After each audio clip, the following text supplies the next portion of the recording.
Shalom. Selamat hari Minggu, jemaat Tuhan yang terkasih. Salam sejahtera bagi kita semua. Majelis Jemaat mengucapkan selamat beribadah bersama keluarga di rumah.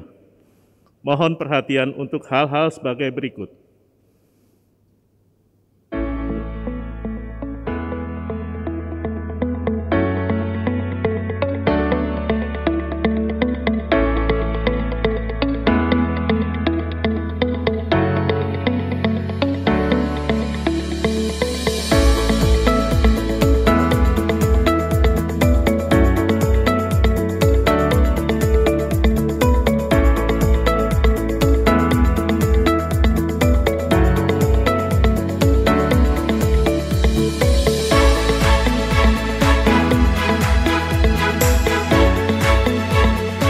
Salam buat kita sekalian, kita bersama dalam masa Prapaskah, dan kita bersama dalam berpuasa dan berpantang di masa ini. Dalam rangka itu kita bersama-sama diajak untuk memberikan berdiakonia dalam kebersamaan kita. Dan dalam masa Prapaskah ini, kita bersama akan mendonasikan akan apa yang sudah kita kumpulkan itu untuk kita boleh bekerja sama dengan YAKUM, Yayasan Kristen untuk Kesehatan Umum, yang merupakan bagian dari GKI khususnya GKI Sinode Wilayah Jawa Tengah, dalam rangka untuk menyatakan diakonia kita.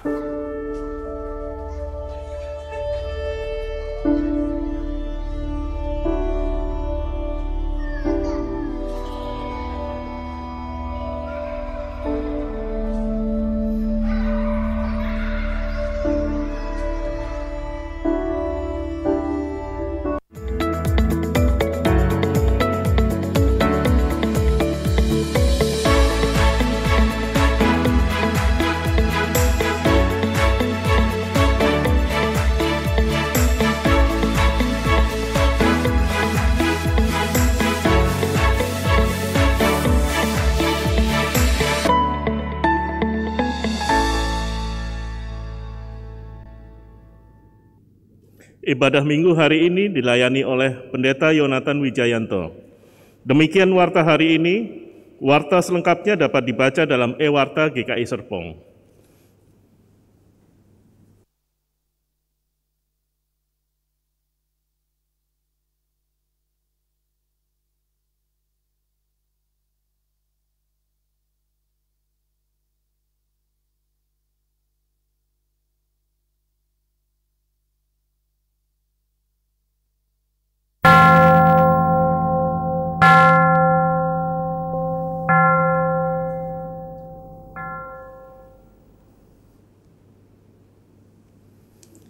Hari ini adalah Minggu Prapaskah ketiga.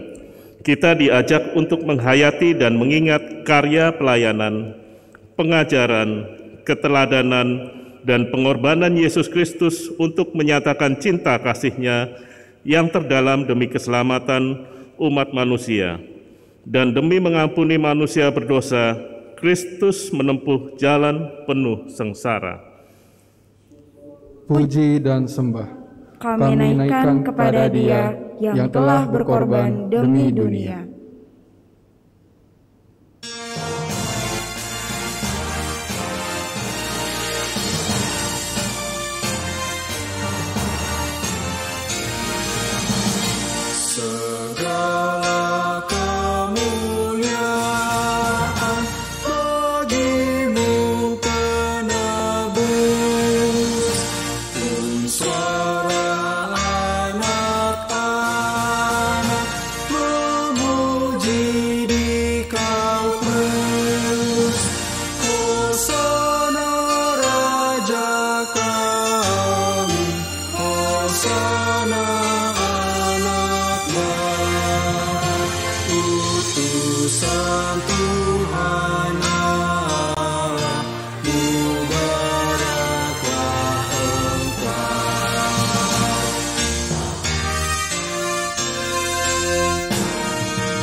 Suara anak-anak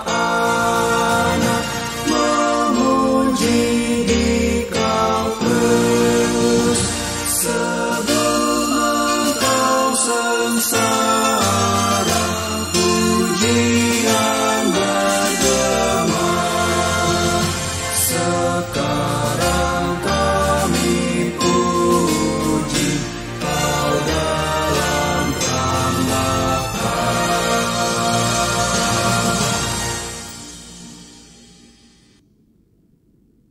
Saudara-saudara yang terkasih di dalam Tuhan, pertolongan kita adalah dalam nama Tuhan yang menjadikan langit dan bumi.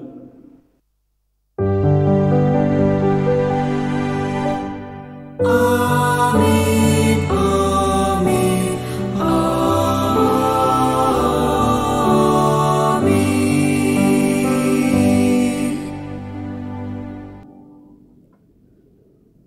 Kasih karunia dan damai sejahtera dari Allah Bapa kita dan dari Tuhan kita Yesus Kristus menyertai saudara sekalian. Dan menyertai saudara juga.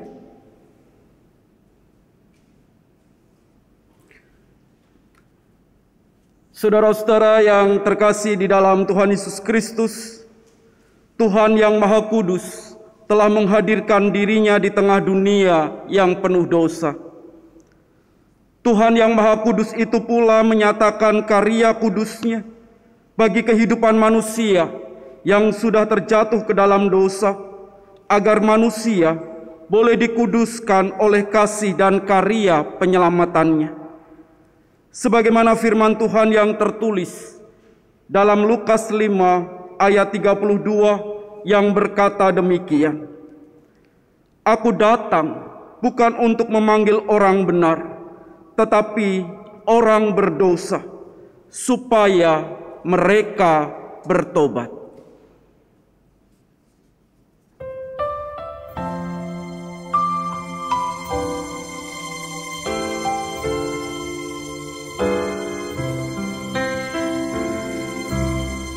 Agunglah kasih Allahku, tiada yang setaranya. Neraka dapat direngkuh ketika ku tergapailah, karena kasih-Nya agunglah samudra menjelma. Dia mencari yang sesat dan diampuninya. Oh kasih Allah agunglah, tiada bandingnya. Kekal teguh dan mulia dijunjung umatnya. Apabila zaman berhenti dan tahta dunia pun lebur, meskipun orang yang keji telah menjauh dan terkebur, namun kasih-Nya tetaplah teguh dan mulia. Anugerah bagi manusia dijunjung umatnya.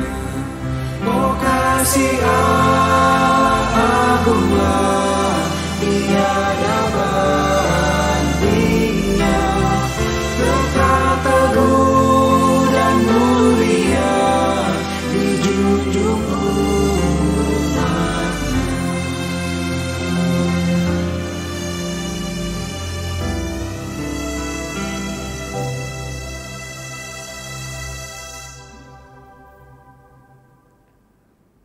Saudara-saudara yang terkasih, kini kita akan mengakui dosa kita dengan berlitani sebagaimana yang ada dalam liturgi kita. Ya Tuhan, Sang Sumber kekuatan, saat ini kami datang kepadamu, membawa hati kami yang rapuh.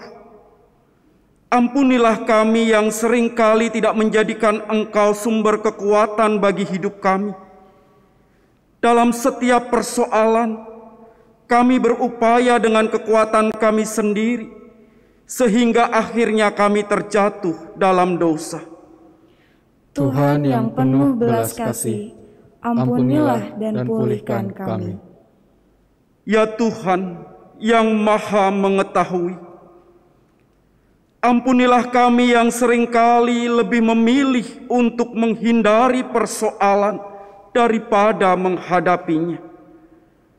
Kami seolah menjadi pribadi yang tak bertuhan, yang tak percaya bahwa segala rancangan Tuhan adalah damai sejahtera. Tuhan yang penuh belas kasih, ampunilah dan pulihkan kami.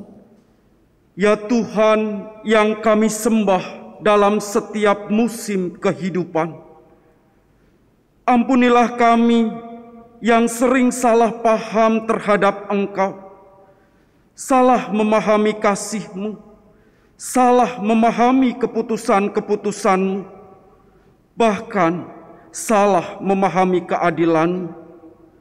Semuanya ini disebabkan karena fokus hidup kami adalah masalah, bukan Engkau, ya Tuhan. Basuhlah kami, ya Tuhan, bersihkanlah dari segala dosa dan pelanggaran kami, hingga kami menjadi manusia baru yang selalu hidup dalam anugerah-Mu. Amin.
Kami mengundang umat Tuhan untuk berdiri.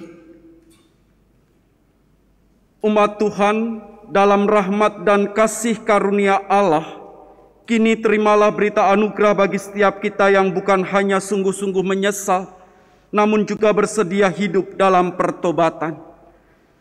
Firman-Nya bagi kita dalam Efesus 1 ayat 7 sampai dengan 8 mengatakan, sebab di dalam Dia dan oleh darah-Nya kita beroleh penebusan, yaitu pengampunan dosa, menurut kekayaan kasih karunia-Nya yang dilimpahkan kepada kita dalam segala hikmat dan pengertian.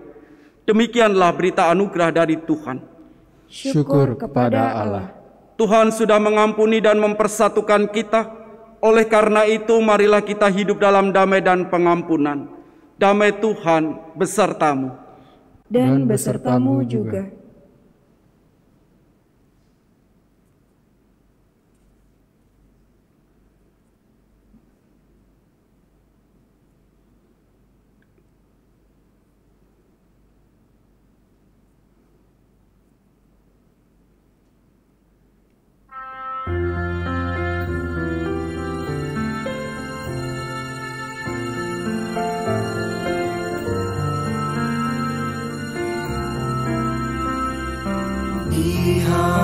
hapuskan dosaku, hanya oleh darah Yesus aku pulih dan sembuh, hanya oleh darah Yesus.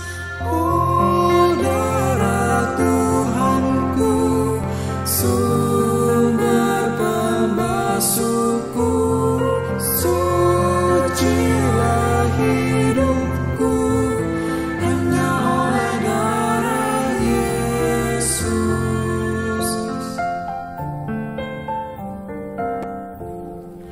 Pengampunan dosaku, hanya oleh darah Yesus. Penyucian hidupku, hanya oleh darah Yesus. Oh, darah Tuhanku, sumber pembasuhku, sucilah hidupku, hanya oleh darah Yesus.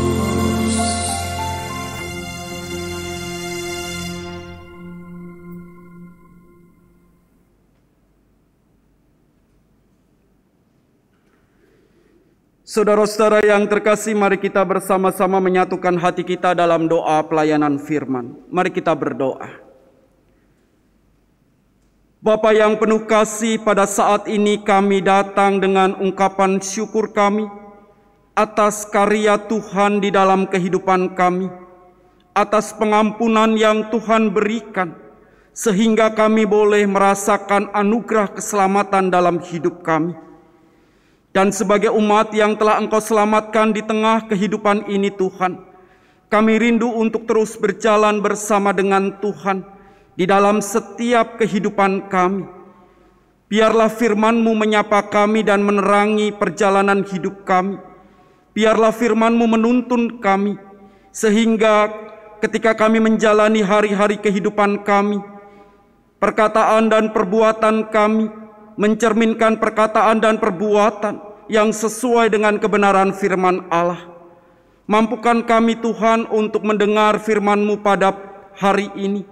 Mampukan kami untuk memahaminya dan melakukannya di dalam kehidupan kami.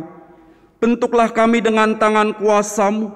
Curahkanlah Roh Kudus untuk membimbing kami, sehingga pemberitaan firman-Mu sungguh boleh kami terima dan kami pahami dalam kehidupan kami, untuk kami lakukan di tengah kehidupan kami sehari-hari. Inilah kami, umat-Mu yang penuh dengan keterbatasan.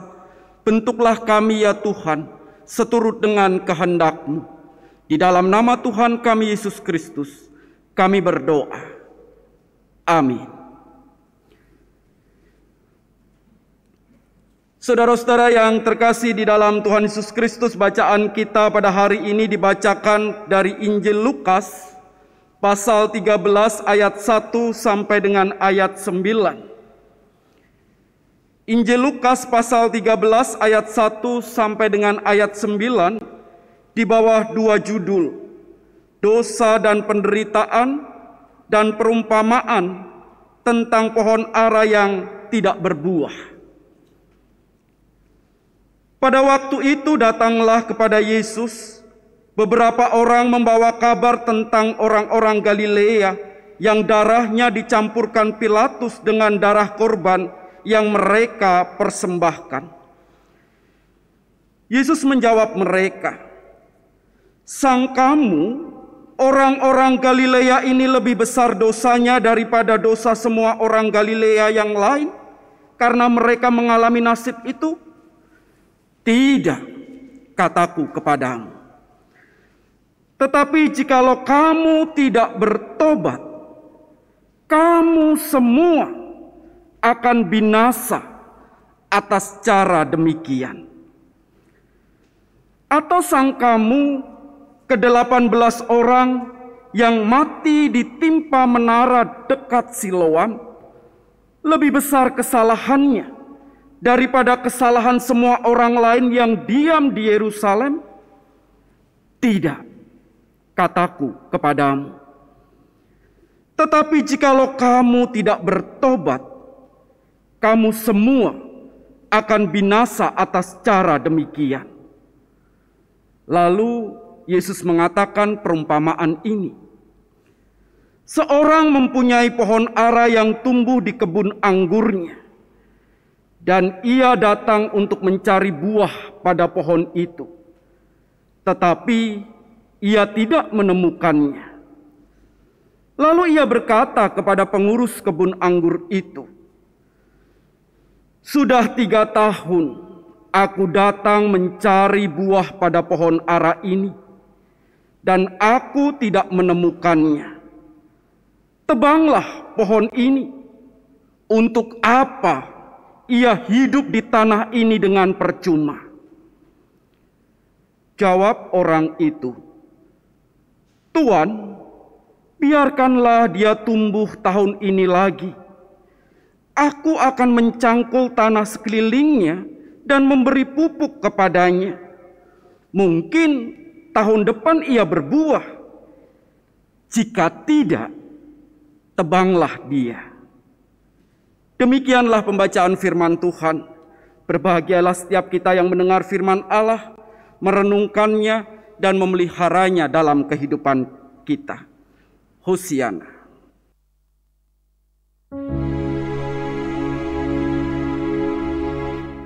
Hosana, Hosana, Hosana.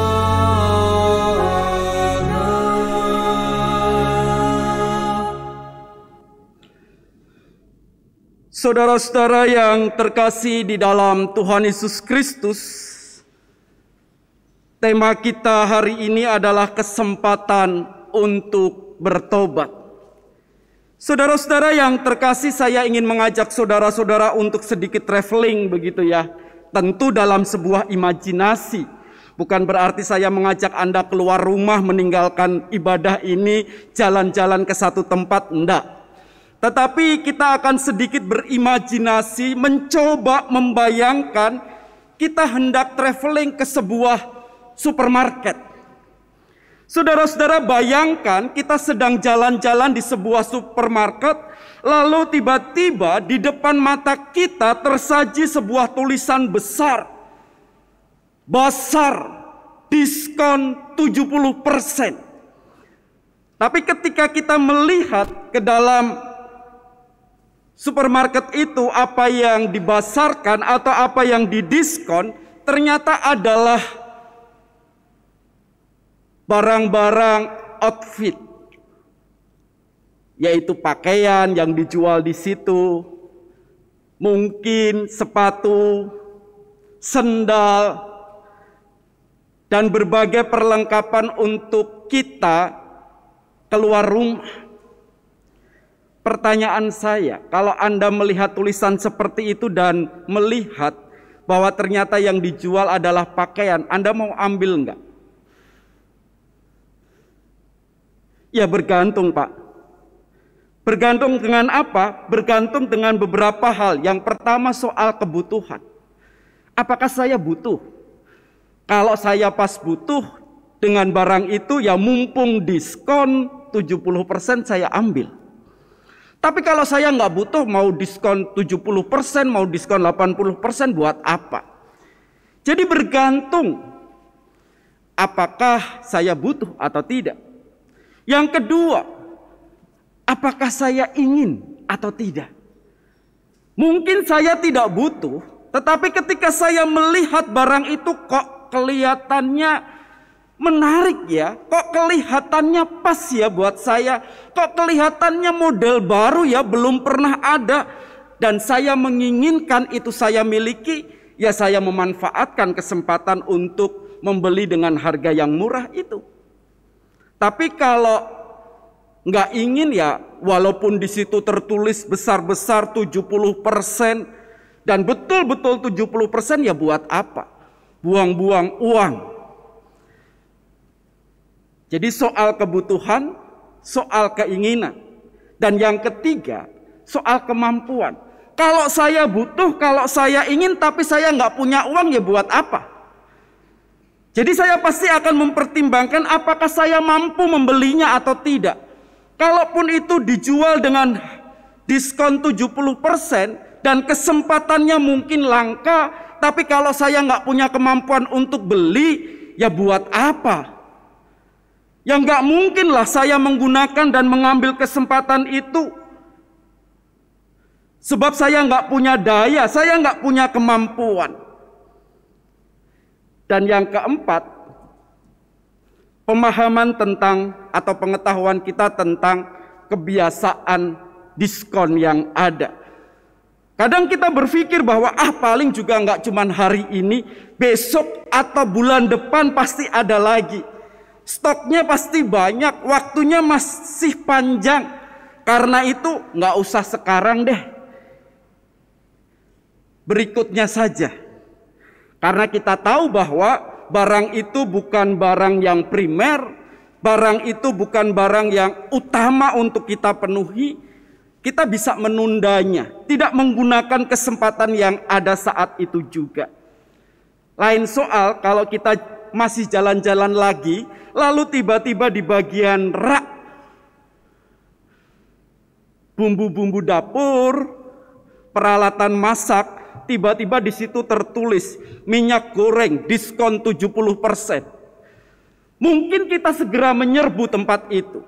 Beberapa hari yang lalu ketika saya mau mengambil uang di sebuah ATM yang ada di salah satu minimarket yang dekat Pastori, saudara, saya terkejut karena minimarket itu biasanya nggak rame, tapi hari itu bersesak-sesakan, ibu-ibu pada ngumpul semua. Saya pikir ini ada apa, ada kejadian apa sebelumnya gitu ya.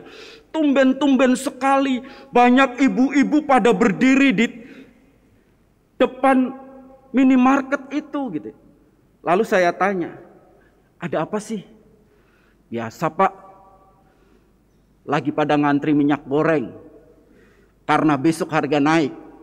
Dan betul ternyata besoknya yang tadinya harga 2 liter cuma 28.000 jadi 50.000, jadi 48.000. Dan mungkin di tengah-tengah situasi seperti ini ketika kemudian ada basar, ada diskon minyak goreng, kita mengambilnya. Sebab satu itu kebutuhan kita, yang kedua ini kesempatan langka. Belum tentu akan ada datang lagi kesempatan yang demikian. Apalagi kalau tahu bahwa besok harga sudah naik, maka kita akan menggunakan kesempatan itu sedemikian perlunya untuk kita manfaatkan. Kalaupun harus antri ya antri, yang penting dapat minyak goreng, yang penting kebutuhanku terpenuhi dan aku tidak kehilangan kesempatan ini. Nah, demikian pula di dalam kehidupan kita sebagai orang beriman. Saudara-saudara, berbicara tentang kesempatan, berbicara tentang peluang, sesungguhnya Allah itu memberikan kesempatan buat kita untuk bertobat. Tapi pertanyaannya, apakah kita memanfaatkan kesempatan itu dengan baik atau tidak? Tergantung. Apakah kita butuh keselamatan atau tidak? Tergantung. Apakah kita ingin diselamatkan atau tidak? Kalau kita butuh keselamatan dan kita ingin diselamatkan, mungkin kita tidak akan menyia-nyiakan kesempatan bertobat itu. Karena kita tahu bahwa dengan kesempatan bertobat itu, maka hidup kita akan semakin diperbaharui oleh Allah. Tapi sebaliknya, kalau kita nggak merasa perlu untuk diselamatkan, kita merasa hidup kita masih baik-baik saja, kita nggak memikirkan tentang kehidupan sesudah kematian, kita masih berpikir tentang hal-hal yang sifatnya duniawi, yang sekarang kita nikmati dalam kehidupan kita, ya mungkin kita akan nanti-nanti dulu.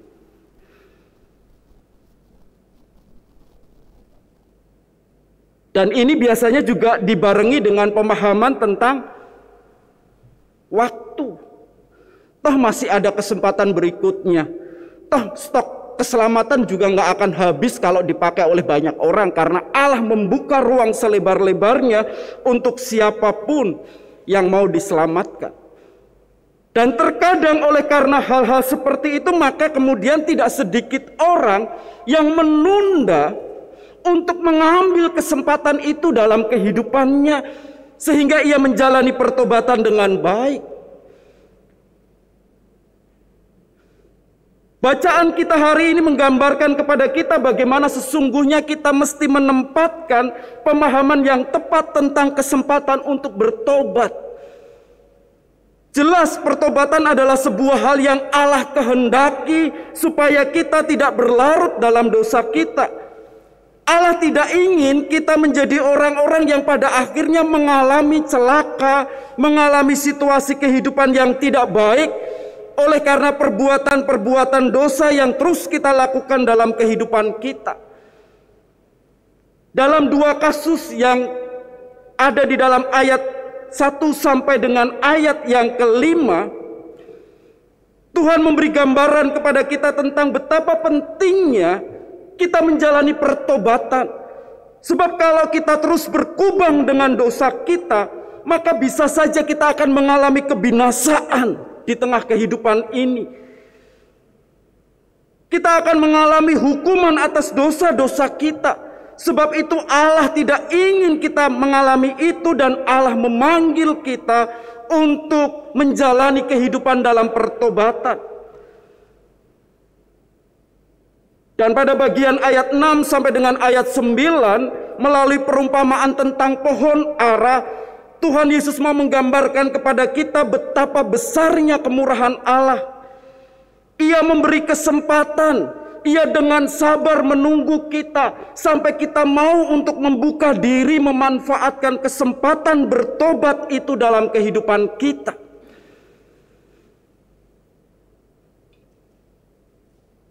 Tapi yang namanya kesempatan tentu ada batas waktunya. Yang namanya kesempatan tentu tidak akan berlangsung selamanya. Dikatakan dan digambarkan di sana bagaimana kemudian pengelola kebun anggur itu berkata kepada sang pemilik kebun anggur, "Jikalau tahun depan tidak berbuah lagi, ya sudah, tebanglah." Artinya ini mau mengatakan kalau memang sudah ada kesempatan ini dan kesempatan itu tidak dimanfaatkan baik-baik oleh mereka, ya sudah, risiko ditanggung mereka. Apakah kita mau hidup kita tidak diselamatkan? Apakah kita mau mengabaikan kesempatan itu dan membiarkannya berlalu begitu saja, sehingga ketika waktu kita habis, kita datang kepada sang pemilik kehidupan dan kemudian dia berkata, "Aku tidak kenal engkau." Jikalau kita tidak mau, maka ya jangan abaikan kesempatan untuk bertobat yang Tuhan berikan. Mungkin kita merasa saat ini belum butuh, belum ingin. Tapi ingatlah, waktu kita terbatas. Tidak ada manusia di dunia ini yang bisa menyangka kapan hari kematiannya itu tiba. Dan ketika hari kematian itu tiba, itu berarti kesempatan untuk bertobat sudah tertutup. Dan kalau itu yang terjadi, maka segala resikonya harus kita hadapi. Dan hari ini Allah mengingatkan kepada kita, jangan sia-siakan kesempatan yang Allah berikan. Gunakanlah waktu kehidupan kita yang masih ada ini untuk menjalani pertobatan. Tinggalkan segala hal-hal yang tidak Allah kehendaki, yang mungkin masih kita lakukan dalam kehidupan kita. Lepaskan semua hal yang bisa membuat kita semakin jauh dari Allah. Hentikan perbuatan-perbuatan kehidupan yang tidak mencerminkan kebenaran dan keadilan sebagaimana yang Allah ajarkan. Kita tidak tahu kapan kesempatan ini akan berlalu. Yang kita tahu, selagi kita diberi nafas kehidupan oleh Tuhan, berarti Tuhan masih membuka kesempatan untuk kita menjalani pertobatan. Sudahkah itu Anda manfaatkan dengan baik?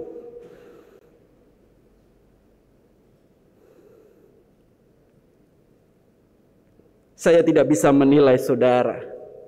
Saudara yang tahu bagaimana kemudian saudara menjalani kehidupan keseharian untuk setiap kesempatan yang Tuhan berikan agar saudara menjalani pertobatan di tengah kehidupan ini. Namun hari ini kita diajak, jangan sia-siakan kesempatan untuk bertobat. Sudah terlalu banyak hal yang kita sia-siakan kesempatan yang ada dalam hidup kita. Dan Tuhan tidak ingin itu terus terjadi dalam kehidupan kita. Dan satu hal lagi, menutup khotbah ini, dan ini khusus untuk saudara-saudara anggota jemaat dan simpatisan GKI Serpong. Hari ini pun kita sebenarnya membuka kesempatan untuk memperbaiki pengenalan kita satu dengan yang lain lewat perbaikan data jemaat. Setiap kita diberi kesempatan untuk mengupdate informasi diri kita sebenar-benarnya, supaya ketika ada apa-apa dengan kita, gereja sudah tahu kemana harus menghubungi dan kemana harus menuju. Karena alamat dan informasi yang ada, yang saudara berikan, sudah terupdate. Tapi seberapa banyak dari kita yang sudah memanfaatkan kesempatan itu? Sampai kemarin minggu lalu kalau tidak salah dari 5.000 jemaat yang terdata, baru 1.000 yang mengupdate. Masih ada 4.000 anggota jemaat yang belum menggunakan kesempatan ini sebaik-baiknya. Ini belum kesempatan bertobat.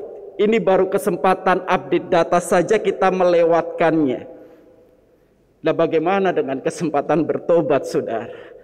Oleh karena itu, yuk kita menggunakan kesempatan-kesempatan yang baik yang Tuhan sediakan ini.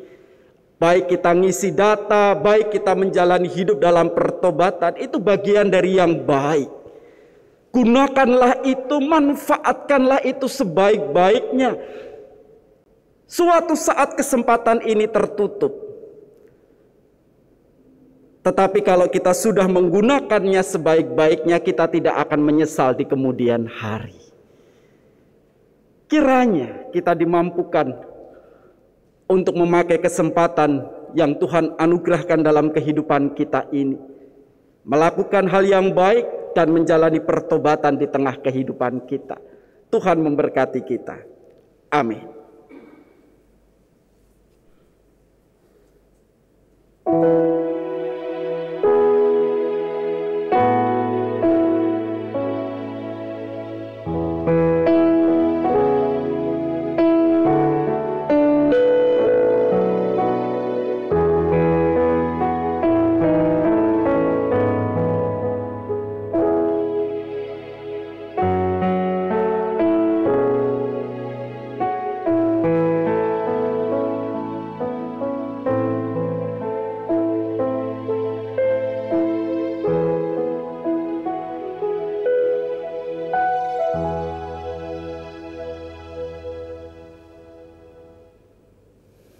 Jemaat Tuhan yang terkasih, kami undang untuk bangkit berdiri.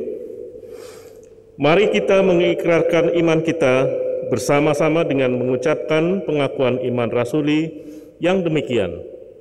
Aku percaya kepada Allah Bapa yang Maha Kuasa, Khalik langit dan bumi, dan kepada Yesus Kristus anaknya yang tunggal Tuhan kita, yang dikandung dari Roh Kudus, lahir dari anak darah Maria, yang menderita sengsara di bawah pemerintahan Pontius Pilatus, disalibkan, mati dan dikuburkan, turun ke dalam kerajaan maut.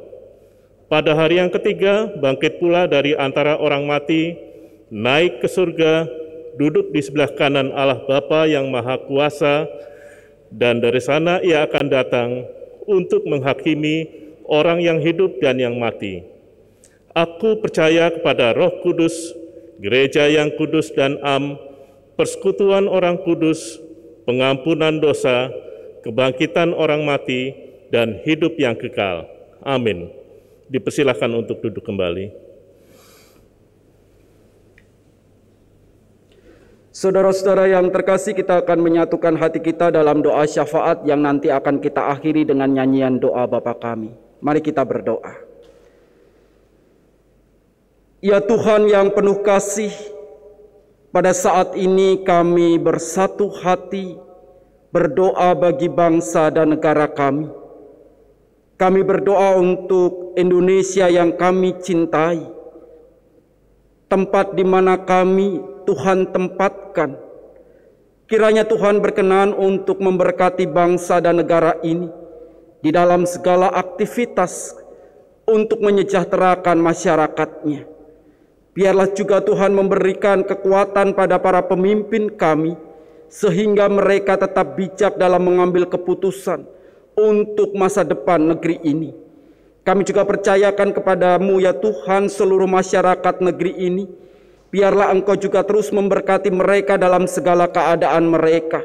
Baik mereka yang saat ini sedang menghadapi berbagai macam bencana yang ada di sekitar mereka, maupun mereka yang saat ini menjalani kehidupan di masa pandemi dengan penuh tantangan.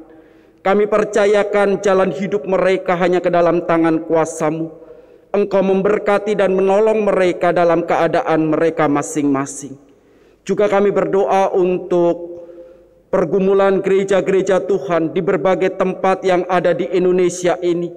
Kiranya Engkau tetap mampukan gereja-gereja-Mu dalam menghadirkan damai sejahtera-Mu di muka bumi ini. Biarlah melalui pelayanan dan karya yang mereka kerjakan, keadilan, kebenaran, dan juga sukacita boleh dibagikan di tengah masyarakat di mana gereja Tuhan berada. Kami menyerahkan bentuk-bentuk pelayanan kemanusiaan yang dilakukan, biarlah itu menjadi dan membawa berkat bagi setiap orang yang dilayani dan terlibat di dalamnya. Kami juga berdoa pada saat ini Tuhan untuk pergumulan kami sebagai bagian dari masyarakat dunia. Kami berdoa untuk saudara-saudara kami yang ada di Rusia dan Ukraina, yang saat ini sedang bersitegang oleh karena berbagai hal yang mereka alami. Kami berdoa dan memohon berkat-Mu, kiranya mereka kembali boleh merasakan kedamaian. Jauhkan mereka dari pertikaian-pertikaian yang justru akan membawa kehancuran bagi kemanusiaan. Berkati setiap pengambil kebijakan di dua negara ini, supaya mereka boleh menghentikan cara-cara kekerasan dan menggantikannya dengan cara-cara damai untuk menemukan solusi atas permasalahan yang mereka hadapi.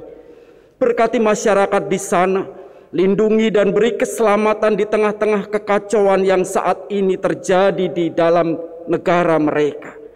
Kami percayakan saudara-saudara kami ini Tuhan ke dalam tangan kuasa-Mu. Berkaryalah supaya damai sejahtera-Mu tetap ada di dua negara ini. Kami juga berdoa pada saat ini Tuhan untuk kehidupan kami sebagai bagian dari masyarakat yang Tuhan tempatkan di dalam lingkungan kami masing-masing. Berkatilah kami dalam kami menjalani kehidupan, supaya dengan kehadiran kami boleh menyatakan kasih Tuhan dimanapun kami berada, baik dalam keluarga kami, dalam lingkungan pekerjaan kami, maupun di dalam lingkungan masyarakat di mana kami tinggal. Tuntun dan sertai kami Tuhan, biarlah kami juga tetap memanfaatkan kesempatan hidup kami untuk menjalani pertobatan, meninggalkan hal-hal yang tidak Tuhan kehendaki, dan melakukan apa yang baik yang Tuhan kehendaki. Kami menyerahkan jalan kehidupan kami hanya ke dalam tangan kuasa-Mu. Berkatilah kami dalam kami bekerja, dalam kami belajar, dalam kami menjalani kehidupan. Jikalau ada di antara kami yang sakit, Tuhan berkenan untuk menyembuhkan kami. Yang sedang dalam pergumulan, Tuhan tuntun kami, supaya di tengah pergumulan ini, kami tetap berjalan dalam kebenaran yang Engkau kehendaki. Dan kami juga berdoa pada saat ini untuk GKI Serpong dengan segala program kegiatannya. Secara khusus kami berdoa untuk kegiatan pendataan jemaat yang dilakukan. Mampukan kami untuk mendukung kegiatan ini supaya data jemaat yang ada boleh terupdate sesuai dengan perkembangan yang ada. Kami berdoa dan memohon hikmat-Mu supaya Engkau tetap memberkati para pelayan-pelayan-Mu yang ada dan terlibat di dalamnya, sehingga mereka pun boleh Tuhan pakai untuk menjadi sarana bagi Tuhan di dalam mengembangkan pelayanan jemaat Tuhan ini. Kami menyerahkan program-program yang lain juga hanya ke dalam tangan kuasa Tuhan, Tuhan yang memberkati dan menyertai, sehingga persekutuan, pelayanan, dan kesaksian yang kami lakukan sungguh boleh membawa berkat bagi kehidupan kami dan masyarakat di sekitar kami. Inilah doa dan permohonan kami menyerahkannya di dalam nama Tuhan kami Yesus Kristus yang telah mengajar kami berdoa.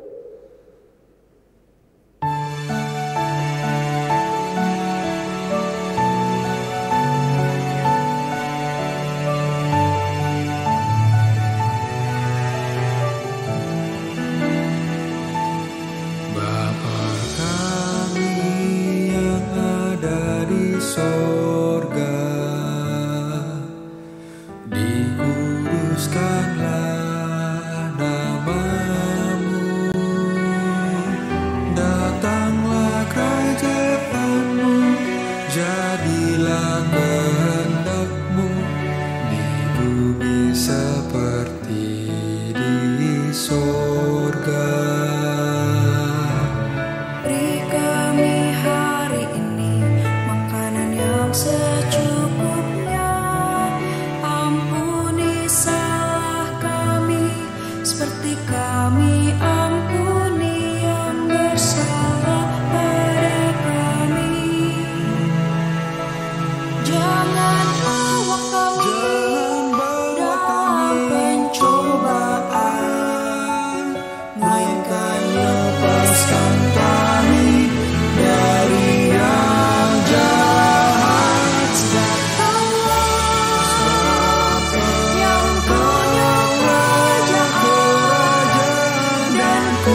Tuhan, dengan sukacita dan ketulusan hati, mari kita menyatakan syukur kita kepada Tuhan, Sang Sumber Berkat, dengan berdasarkan pada firman-Nya dalam 2 Korintus 8 ayat 7-9 yang berbunyi demikian.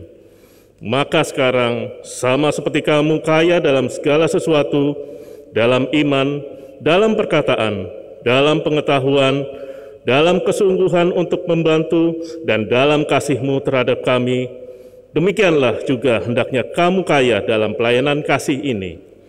Aku mengatakan hal itu bukan sebagai perintah, melainkan dengan menunjukkan usaha orang-orang lain untuk membantu. Aku mau menguji keikhlasan kasih kamu. Karena kamu telah mengenal kasih karunia Tuhan kita Yesus Kristus, bahwa Ia yang oleh karena kamu menjadi miskin, sekalipun Ia kaya, supaya kamu menjadi kaya oleh karena kemiskinannya.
Jemaat kami undang untuk bangkit berdiri, mari kita membawa persembahan kita dalam doa. Ya Tuhan Allah Bapa, begitu besar kasih-Mu ya Tuhan, kebaikan-Mu bagi kehidupan kami. Terima kasih Tuhan, karena pada hari ini kami masih diberi kesempatan untuk memberikan berkat-Mu ini dalam bentuk persembahan melalui transfer Tuhan. Kiranya Kau sucikan, kuduskan persembahan kami ini ya Tuhan, biarlah semuanya itu dapat dipakai untuk pelayanan dan pemberitaan firman-Mu. Terima kasih Tuhan, dalam nama Tuhan Yesus Kristus kami berdoa dan bersyukur. Amin.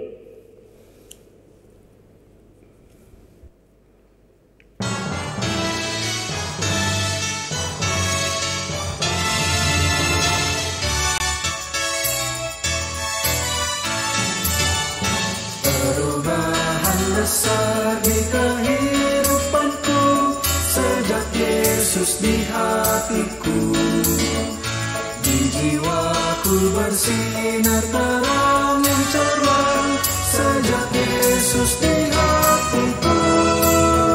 Sejak Yesus di hatiku. Sejak Yesus di hatiku.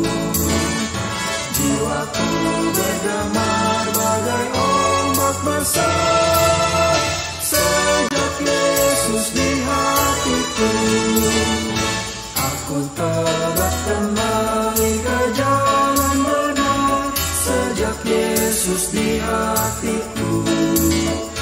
Dan dosaku dihapus, jiwaku segar sejak Yesus di hatiku. Sejak Yesus di hatiku. Sejak Yesus di hatiku. Jiwaku bergemar bagai ombak besar sejak Yesus di